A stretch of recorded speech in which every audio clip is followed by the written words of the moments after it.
Raul Grijalva is a Democrat who represents Arizona's 3rd Congressional District in Washington. Today he talks about the last 3 weeks in this year's presidential campaign and why connecting with voters on a personal level is important. I think the most important thing you can do in any political campaign and any effort, organizing effort is to talk directly to people, and in this instance, talk directly to voters. Talk to voters that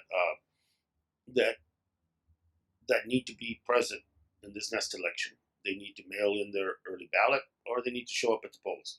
So the discussion is neighbor to neighbor. Volunteers knock on people's doors. They have a conversation, and essentially urge them to go out to vote. What's at stake in this election? It's historic, and and to continue to kind of ratchet that up as we go into the next 3 weeks, which is what's going to be essentially be left of this campaign. Uh, because with the implosion of Donald Trump that we see and the disarray within the Republican Party, um, there might be a tendency of some people to get a little overconfident, to assume that this race is over because of what they see via the media and what they read. And for people who don't participate as fully as they should in the electoral process, poor people, people of color, young people, uh, older folks, that it's essential that they use their vote. And with vote by mail, that provides a convenience for them. And more importantly, try to get them to the polls. Because I think it's going to be turnout from the communities I just mentioned that are going to be the margin of victory here in Arizona. Uh, and it's going to be the margin of victory in other swing states.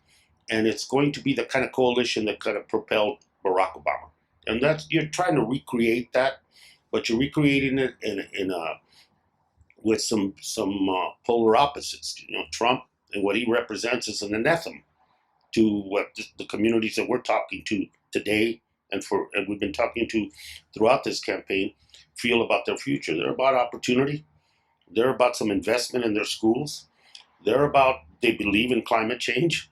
They also these communities feel that the best is ahead for their children and for them, and we have to reinforce that. And by making the contrast between what Donald Trump is saying and promoting, which is misogynistic, it's racist, it's divisive, it is fueled by hate and by fear.